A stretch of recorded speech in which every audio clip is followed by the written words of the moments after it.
Today, I'll show you a simple way to unlock your phone's screen lock or password without losing any data.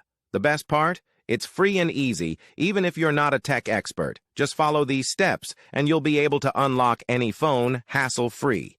Let's get started. You can unlock your phone's screen lock or password using a special code.